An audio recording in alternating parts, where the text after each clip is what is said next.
So yun guys, 11 o'clock PM na ng gabi, tapos nag-decide ako kasi tuloy-tuloy yung ulan ngayon. So nag-decide ako na i-check yung stator ng motor na service ko ngayon.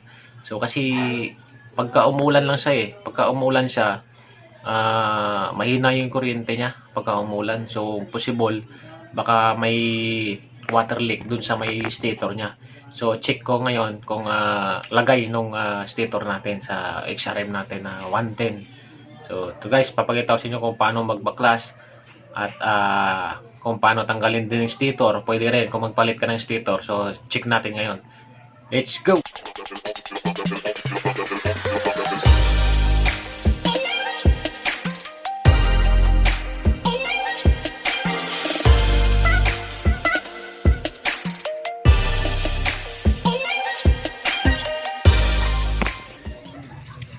Tutok nito.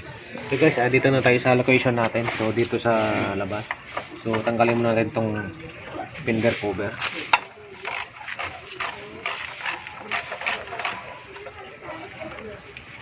So guys, ito na. Ito na yung stator cover natin. So nasa loob nito, dito yung stator guys.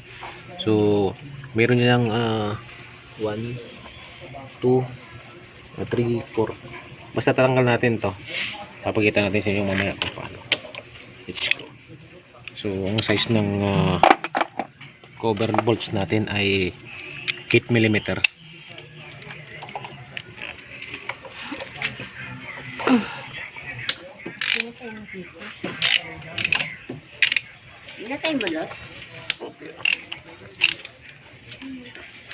Tuwing ano lang itong nagluloko, tuwing tag-ulan lang. So possible baka napapasukan ng tubig, no? Kasi may bakat siya ng tubig dito, So may bakat ng tubig. So possible baka napasukan ng tubig yung stator natin. Kaya namamalya siya, namatay. So nasisa ko na rin yung carburetor. Kung mapansin nyo, nilagyan ko ng mga sealant dyan. Pati yung air filter, nilagyan ko rin ng sealant. Kasi possible napapasukan ng tubig, pero pala hindi na to magkakaroon ng tubig dito. So dito sa stator na lang. So kasi dito rin nanggaling yung kuryente, kasi pagka tag-ulan siya, pagka tinesting ko yung spark plug, kala ko mabasa. Pag tinetesting ko, mahina yung kuryente na lumalabas. So gawa natin parang tong isang bolts na to para matanggal yung stator cover. So ang stator rin dito na sa loob. So let's go. Ayun ang tubig. So guys, titingnan na natin. Ayan, may tubig doon, no? So possible dito na dumadaan yung tubig, no? So guys, ito po yung wire ng stator, no? Yan po yung wire ng stator. So may nakita din akong ditong nasunog, dumikit. Dumikit yung wire, Okay mo? So guys, tanggalin muna natin yung stick nito.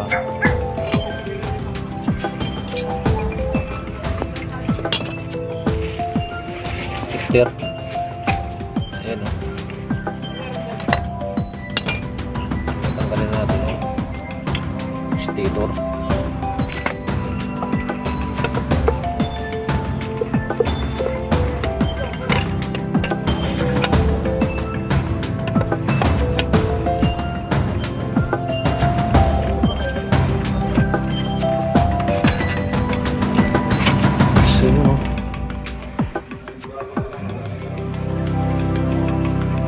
So guys, ito po yung stator niya,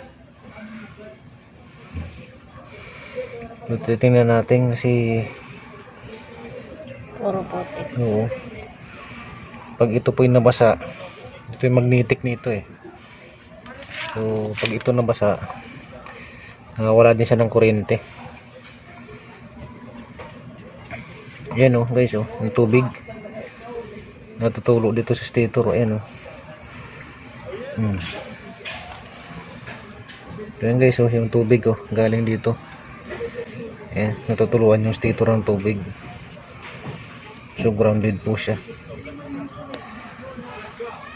So yan po yung dahilan, na isa sa mga dahilan guys, pagka tuwing umuulan eh mamalya, tumitirik kahit yung ano natin, yung carburetor natin naka-resilient lahat yan, oh. Tubig po yan guys, oh. So yan po yung tubig.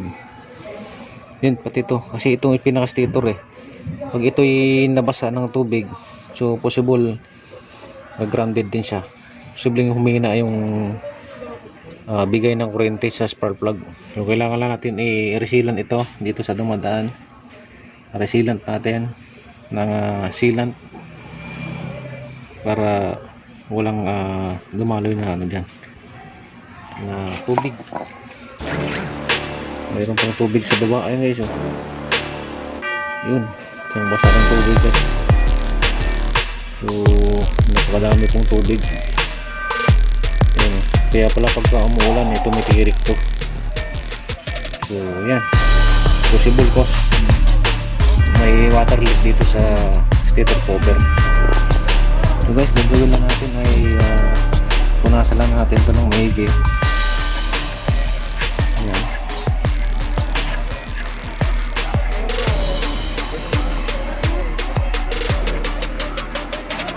Tapos tanggalin natin yung ano na yung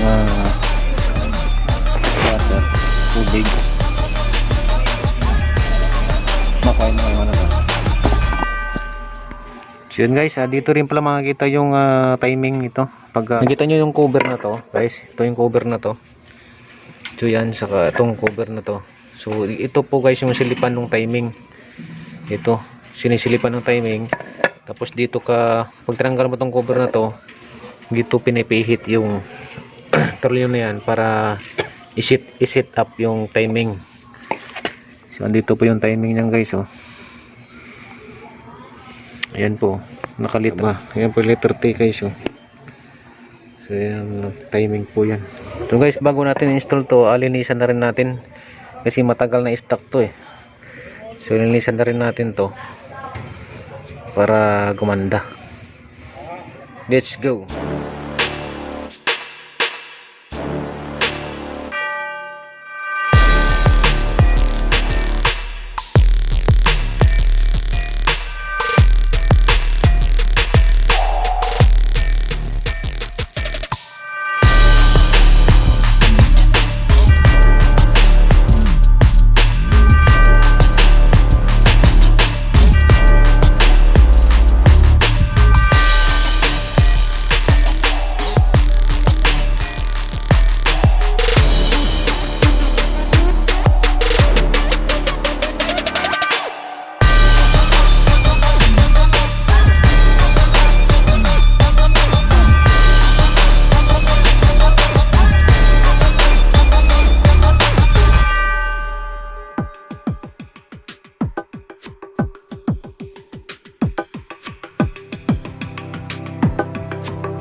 volts na ano, na bidog yung ulo. Ang gagawin natin, uli ito na lang. Medyo mahaba ito guys. Saka yung ulo nito ay number 10 mm. Pero lalagyan na natin ng washer. Yun po siya. Mahaba po siya ng 2 mm. Pero pasok po yung thread niya. Ayan po. Share. Para-paraan.